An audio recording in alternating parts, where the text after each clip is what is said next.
Boa noite a todos. Sejam todos bem-vindos, encarnados e desencarnados.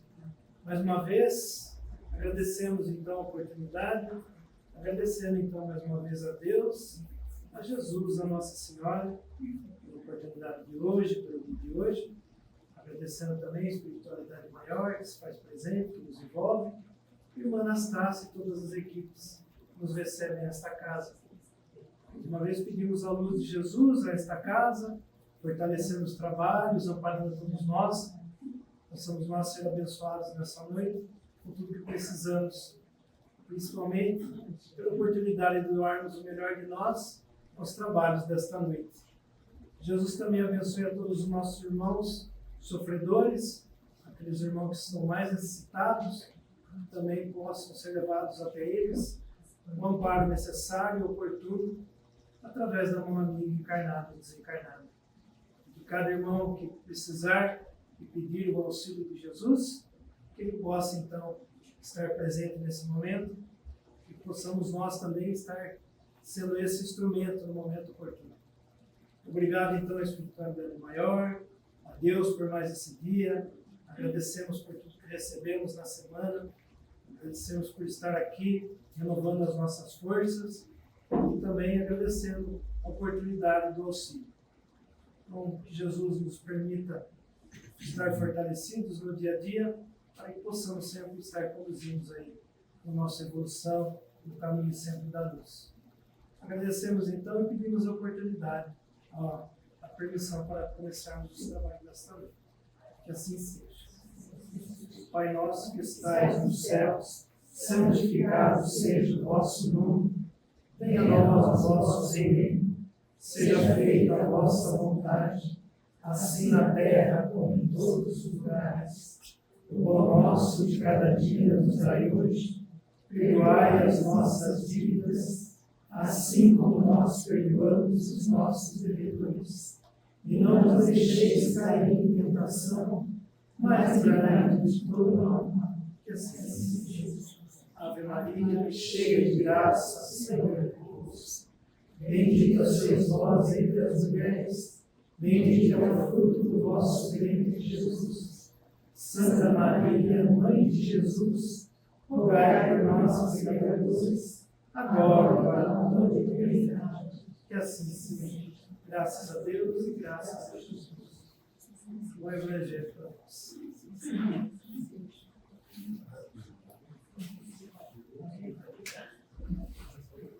Boa noite. Espero que todos estejam bem. Eu vou fazer a leitura do Pão Nosso, né? Substituindo o Augusto hoje. O Pão Nosso é um livro que foi psicografado pelo Chico Xavier, pelo Espírito Emmanuel. E ele é um livro onde Emmanuel ele dá um entendimento, um complemento nas passagens evangélicas, né? E esse livro ele foi iniciado, se não me engano, na pandemia, né? Então nós temos um vasto material no YouTube, no canal do Centro Espírita Anastácia, as palestras que são gravadas, né? A gente fazia online, continuamos gravando, né, as palestras, está tudo disponível lá, todo o material que já foi feito, né, por todos nós. Então quem quiser rever, né, porque ele é um livro sequenciado, né, de capítulos numerados. Hoje nós vamos falar do capítulo 159. Então eu vou na minha cola aqui, tá? E quem quiser então está convidado para rever ou pegar desde o começo lá o Pão Nosso. Então se a gente for pensar, né, o Pão Nosso a gente pode entender como o alimento do Espírito. Além do alimento material, né, nós precisamos do alimento espiritual. Então esse Pão Nosso vem justamente, esse título vem justamente nesse sentido, né? E o título do capítulo 159 é a posse do reino. E sempre quando a gente lê uma passagem evangélica, lê a Bíblia, sempre for, sempre se fala do reino de Deus, né? O reino dos céus, o reino de Deus.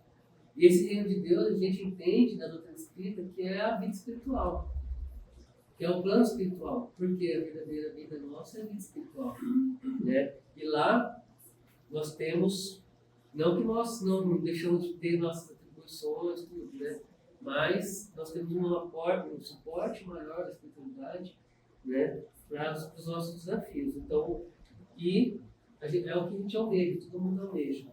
E a posse, né? A gente tem que lembrar que nós aqui temos tudo de passagem. Nós temos esse corpo, nós temos o carro, nós temos a casa, bem, é tudo passageiro.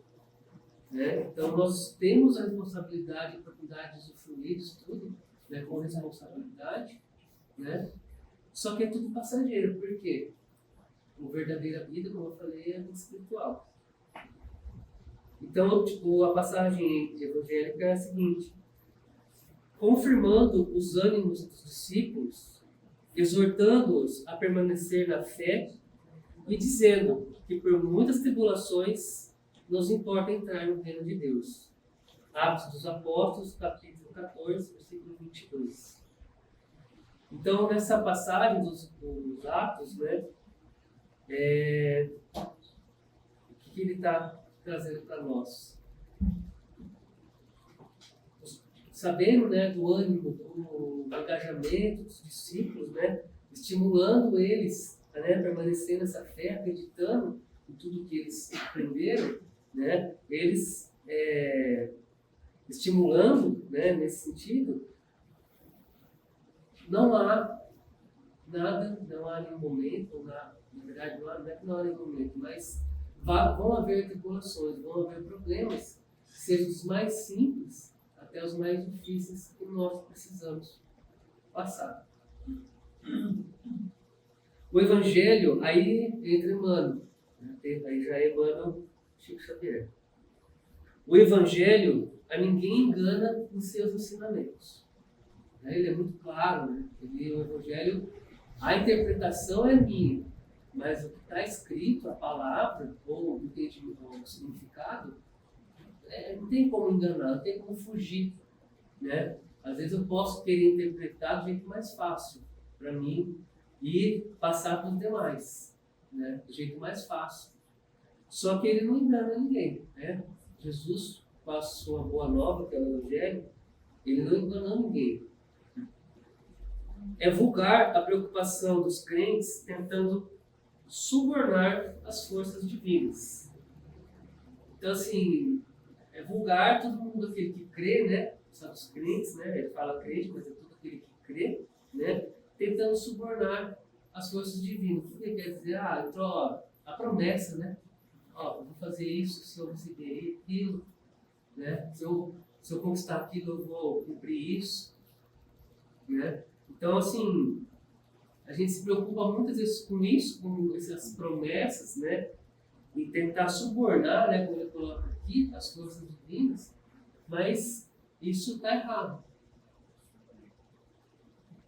Não será, no entanto, ao preço de muitas missas, muitos hinos ou muitas sessões psíquicas que o homem efetuará a sublime aquisição da espiritualidade excelsa. Ou seja, não é só por rituais, seja qual for a forma. O que importa não é a forma, o que importa é o fundo, a passagem, a mensagem, o ensinamento. Né? Então não é somente por ritual, ou seguir, ou fazer alguma coisa que alguém nos fala, nos diz que é certo, né, no entendimento dele, é que a gente vai conseguir atingir a espiritualidade sublime, né, excelsa, sublime. Naturalmente, toda prática edificante deve ser aproveitada por elemento de auxílio. No entanto, compete a cada individualidade humana o esforço iluminativo. Então, tudo que a gente for fazer, toda a nossa obra, né, tudo que a gente for produzir, fazer, né, ela precisa ser baseada no auxílio, pensando no próximo. Né? Então, ela precisa ser baseada nesse sentido, nesse conceito da caridade, de ajudar o próximo. A boa nova não distribui indulgências a preço do mundo. E a criatura encontra inúmeros caminhos para a ascensão. Então, a boa nova, a verdade, né, o objetivo, o nosso caminho a percorrer, né, ela não distribui indulgências a preço do mundo, ou seja, né, é o que ocorreu, né, na história das religiões, é o que ocorreu, né, que fez até o rompimento da igreja e surgir, né, os protestantes, a venda de indulgências, né, certo? É isso mesmo, né? Às vezes na história são um pouco assim... Por Lutero, né? Que rompeu a bordada e aí ele... Então, a troco de um bem material, um auxílio, você vai receber um bem espiritual. Né? E não é desse caminho. Esse caminho não é o correto. E é o que muitas vezes a gente vê por aí. Né? Infelizmente, ainda não tem sendo enganado. Só abrindo um parênteses, no filme dele, Lutero, o artigo Lutero, ele mostra que ele não não concordava porque ele descobriu que eles estavam vendendo relíquias de ossinho de santo, que na verdade era osso de galinha. E aí por isso que ele saiu da igreja e começou a montar a presbiteria. Por isso que no começo ele fala que o evangelho não engana ninguém. Quem engana alguém sou eu. Estou pregando, né? Então, o evangelho em si não engana, mas as pessoas se aproveitam, né? Para enganar os outros. Templos e instrutores se multiplicam e cada qual oferece parcelas de socorro ou assistência no serviço de orientação. Contudo, a entrada e posse da herança eterna se verificará através de justos testemunhos. Eu falei, até critiquei agora, mas muitos desses caminhos eles são verdadeiros. Né? Templos instrutores se multiplicam templos e instrutores se multiplicam e cada qual oferece parcelas de socorro ou assistência no serviço de orientação. Então não tem sim aqueles que são verdadeiros, aqueles que são justos, né? Que são os caminhos que nós vamos percorrendo. Às vezes eu preciso daquela fé, daquele tipo de fé, para eu alcançar o espiritual, para eu alcançar o eu, né, interior. Então, existem esses diversos caminhos. Contudo, a entrada e posse na herança eterna se verificará através de justos testemunhos, ou seja, a pessoa está realmente querendo, né? Eu peço tanto misericórdia, né? Misericórdia, mas eu sou misericordioso. Né? Eu sou misericordioso com o próximo, se eu peço tanto, eu tenho que ser justo nesses testemunhos de fé. Isto não é acidental, é medida lógica e necessária. Não se improvisam estátuas raras sem golpes de escopo, como não se colhe trigo sem campo lavrado. Não se improvisam estátuas raras sem golpes da ferramenta. Chico Xavier fala do burilamento, né? O que é o burilamento? É eu me lapidar, né? Eu procurar os meus defeitos, o autoconhecimento, né? E eu procurar me lapidar e procurar eliminar esses defeitos.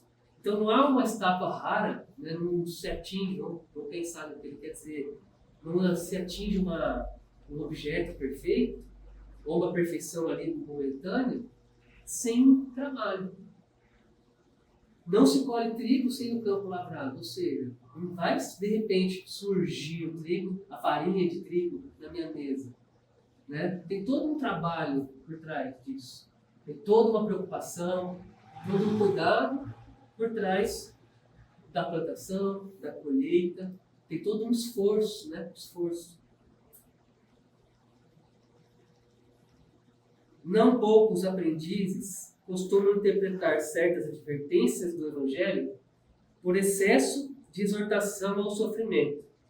No entanto, o que lhes parece obsessão pela dor é imperativo de educação da alma para a vida imperecível. Então, muitas vezes, né, a pessoa se engana achando, a gente já leu aqui no Evangelho, né? O verdadeiro silício, né? Então, ao invés de eu me imolar, de eu me prejudicar, de eu fazer algo contra o meu próprio corpo, achando que eu estou buscando a salvação, né? Não é esse o caminho. O verdadeiro sacrifício, eu entendo quando eu abro mão de mim mesmo. O verdadeiro sacrifício que eu faço é quando eu abro mão do que eu acredito, do que eu penso, do que eu faço, pelo outro. Né? Então, às vezes, se exorta tanto, né? Se estimula tanto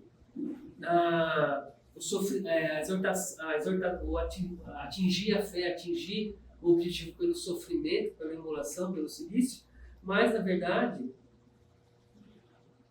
é a educação da alma, e não do corpo, né? É a educação da alma que nos permite chegar e atingir o que a gente quer na vida espiritual, paz, né? É sanar os nossos problemas, seja qual for.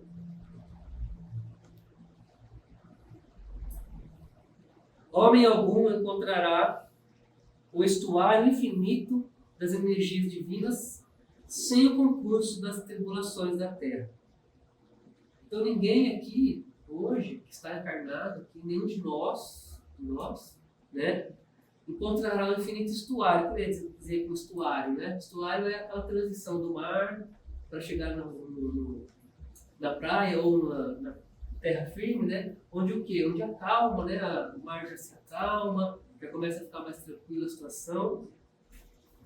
Perdão. Então, para eu encontrar essa calma, essa serenidade, todos nós, aqui nós vamos passar por dificuldade. Seja qual for, desde a mais simples até a mais complicada. Personalidade sem luta na crosta planetária é alma estreita. Então, personalidade sem luta, ou seja, eu só esperar e não agir, né? Eu não tenho esforço para fazer a colheita, né? Eu não me esforçar para colher, para plantar da maneira correta e colher, né? Na crosta planetária, ou seja, no planeta Terra, é alma estreita. O que vocês entendem por alma estreita? Simples, né? É vago, assim. Não tem tantos adjetivos, né?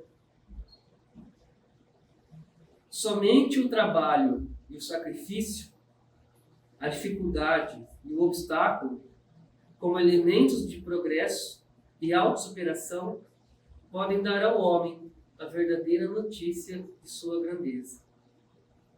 Então, somente o trabalho, o sacrifício, a dificuldade, né? Eu lendo, pensando nesse capítulo, né?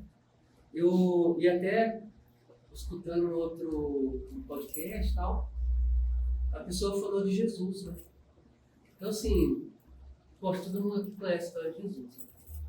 Se a gente olhar para Jesus, Jesus foi perseguido, foi humilhado, foi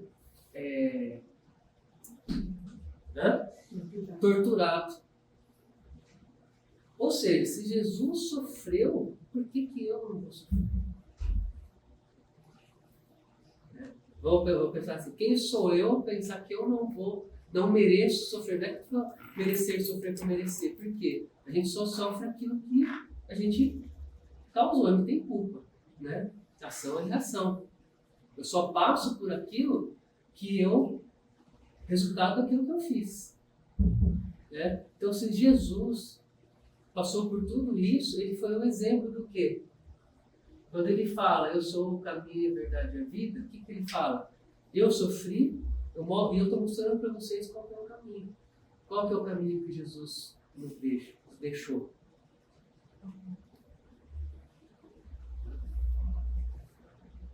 Fala da caridade na nossa salvação. Né? E é o que ele sempre demonstrou nas suas passagens, né? Quem lê, quem estuda Aquela série The Chosen mostra bastante, é muito legal aquela série, né? Então ele demonstrou qual que é o caminho. Qual que é o caminho? É não perder a fé, manter a fé, né? Acreditar e se esforçar para melhorar. Então ele mostrou que mesmo sofrendo, mesmo passando por tudo que ele passou, ele atingiu, e ele mostrou que é possível atingir a plenitude.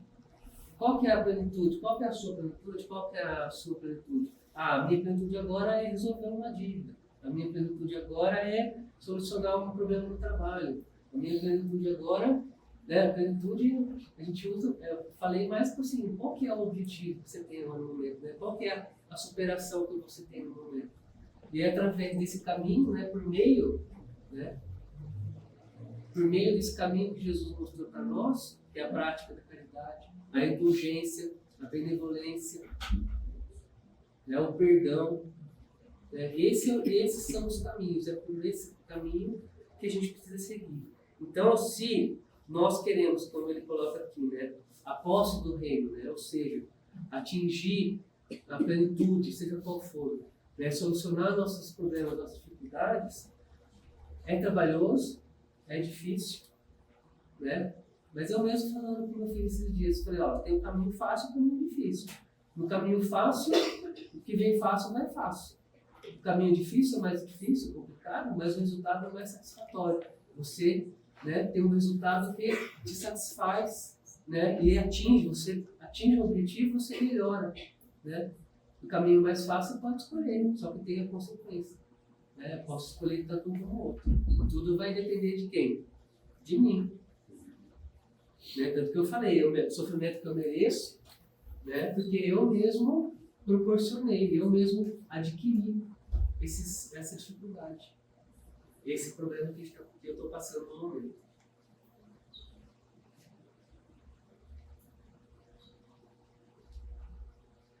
Então, vamos manter a fé. Nós precisamos manter nossa fé, né? Acreditar, porque a fé também não é só acreditar, é se comprometer, não basta só eu acreditar. Não adianta nada eu acreditar se eu não me comprometo a atingir aquele objetivo, a modificar. Né? Comprometimento, acreditar, né? Ter fé, acreditar, se comprometer e, na verdade, a gente tem até o bem e o mal sofrer, né? Tem um capítulo no Evangelho, que é o bem e o mal sofrer. Né? Dificuldades vão existir, né? Seja qual for, como ele coloca aqui, porque estamos num plano para as situações. Ainda estamos precisando dessas dificuldades para eu melhorar alguma coisa dentro de mim ou para eu ajudar o próximo a melhorar alguma coisa dentro dele. Isso a gente não vai escapar. Agora, a gente que escolhe, né? Ou eu vou mal sofrer, ou eu vou sofrer mal, ou vou passar por essa dificuldade mal, ou eu vou conseguir entender e contornar, né? Contornar essa dificuldade que eu tenho de passar por um problema, seja material, seja de saúde. Então essa é a mensagem que Emmanuel coloca nesse capítulo quando a gente está em busca, né, do reino do céu, do reino de Deus, ou seja, da vida espiritual, que é a vida verdadeira, né? Onde os sofrimentos talvez possam ser amenizados ou ser solucionados, né? E o caminho Jesus nos deixou. Alguém gostaria de fazer um comentário sobre o que foi falado? Alguma experiência? Alguma ponto que ficou na dúvida? A gente pode ajudar aqui? Eu vejo que, na verdade, a gente faz o caminho inverso, né? A gente se preocupa com a vida material e, às vezes, esquece da vida espiritual. Ou porque nós somos educados a ter, né? E esquecemos de ser. E quando você começa a ser, aí que você começa a reconectar com o seu lado espiritual. E às vezes a gente só vem procurar a espiritualidade quando está passando por muito problema, né? E aí você vem, sana aquele problema e vida que segue. Então, que bom que todos que estamos aqui hoje, né, alimentando essa vida espiritual, né? E lembrar que foi dito hoje, né? Aqui é tudo passageiro, né? Nós não vamos levar nada. Hoje nós estamos, nós não somos, nós somos espíritos encarnados, né? E às vezes a gente acha que a gente é um corpo dentro do espírito, mas na verdade é um espírito dentro de um corpo, né? Então, que a gente mantenha a fé e não perca essa caminhada. E aí você disse também a respeito do exemplo do seu filho de caminho fácil, né? E alguns livros e a espiritualidade de luz fala, né, que nós encarnamos hoje aqui no planeta de provas e expiação porque nós pegamos caminhos fáceis. Então tem uma consequência. Então se a gente pegou um caminho fácil e não aprendeu a lição, então nós voltamos para a escola de novo, para ter a lição de novo e para colocar em prática para aprender de novo, né? E tentar não errar, como você disse, né? A cada dia se propor a melhorar um pouco mais, em cima dos ensinamentos que Jesus deixou, né? Eu falo, a teoria a gente tem, agora a prática é cada dia um dia. Jesus disse, né? Cada Sim. dia grava seu mal, não é? Isso que ele quis dizer. Ele quis dizer, não, ele disse, Sim. né? Cada dia grava seu mal, ou seja, para que eu vou me preocupar com os problemas de amanhã, que talvez nem possam existir, porque o que eu fizer hoje eu posso modificar, né? Então, quando Jesus disse cada dia passa seu mal, quer dizer o quê? Vamos nos preocupar com hoje, né? Porque amanhã também pode ser que eu nem esteja mais aqui, encarnado, né? E eu acho que todo mundo que também já ouviu aquela frase, né? Se hoje eu estou na minha melhor encarnação, imagina na anterior, né? Todo mundo aqui já ouviu alguma vez? Então vamos parar pensar, né? Se hoje eu tenho os problemas que eu tenho, imagina lá atrás que problema eu passei. Misericórdia. Se nessa já está puxado, né? Não, é justamente, né? Se nessa já está puxado, como falou o Marcelo, imagine na anterior. O que eu já não passei, o que eu já não fiz, né? Então, como eu falei, a gente tem que olhar o exemplo, né, que Jesus nos deu, que ele sofreu, foi humilhado, perseguido, torturado, crucificado. A salvação de Jesus, como o grupo fala, né, que Jesus nos salvou, eu entendo que é isso, ele mostrar o caminho. Essa é a salvação. O caminho que ele deixou para nós.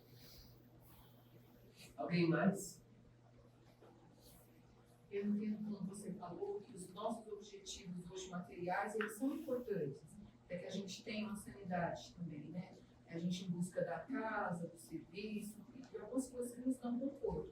Mas se a gente não aliar a isso, o espiritual, a gente vai alcançar esse objetivo, a gente vai ter até uma boa condição financeira, mas a gente vai estar com um vazio existencial. E esse vazio existencial, por mais que a gente tenha essa condição, a gente não vai estar bem. Hoje em dia, o que mais aumenta são os problemas psicológicos e outras coisas aí, porque as pessoas estão infelizes, né?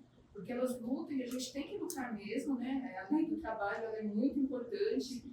Tudo que a gente não trabalha atrofia, então é importantíssimo que a gente trabalhe. Mas, aliado a isso, a gente tem que trabalhar a espiritualidade de todas as formas, né, que a gente puder. Cada dia é um dia novo. Por mais que a gente erre muito, o outro dia é um dia em branco, né, uma página em branco que a gente pode melhorar e fazer melhor. Né? Com certeza. Alguém mais? Eu vejo assim, a gente sempre escuta falar, né, a parte material, a lei do trabalho, a lei do progresso é a lei natural, ou seja, a lei de Deus. Então a gente não pode ser contra isso. Eu não posso ser contra o celular. Porque o celular é isso. Não é o celular que é isso, que é aquilo, é eu que estou acessando. É a criança que está fazendo. Isso aqui é uma ferramenta. Ó. Eu li o Pão Nosso aqui agora. Eu baixei na internet. Né? Então eu não posso ser contra o progresso, eu não posso ser contra o trabalho. Por quê? Eu tenho uma responsabilidade com esse corpo físico. Deus permitiu que eu viesse nesse corpo físico, então eu tenho que cuidar. Né? Os bens que eu tenho, Ele permitiu, Ele me deu a oportunidade de ter, então eu tenho que cuidar. Né? Agora, quando a gente só foca nisso, aí que é o problema. A gente deixa de lado o espiritual, né? Só foca nisso, a gente só está focando no momento, está esquecendo do depois. E aí que vem os vazios, né? Se a gente não sabe o que vem depois, não acredita, não tem fé em alguma coisa após, né? Aí vem a depressão, a tristeza, a depressão, e a gente sabe o que acontece também. Eu só comentando rapidinho de uma cena no nosso lar, que o André Luiz foi a primeira reunião que ele foi ter, que tinha uma senhora, e a senhora queria visitar os filhos para ajudar, que estava passando por um problema. E aí ele falou assim, tá, e o que você tem para ofertar? Que crédito que você tem? Aí eu tô vendo aqui que você foi encaminhada para tal lugar e você... Ah, porque lá fulano não gostava de mim. Então sempre ela tinha alguma coisa que ela não ficava no trabalho e sempre estava na ociosidade no nosso lar. Então ele falou, então você não tem créditos para ajudar os seus filhos. Ou seja, ela não aprendeu nada, então ociosa lá. Então até no nosso... A gente tem que trabalhar. Né? Então vamos treinando aqui para chegar lá. Né? No período. Mas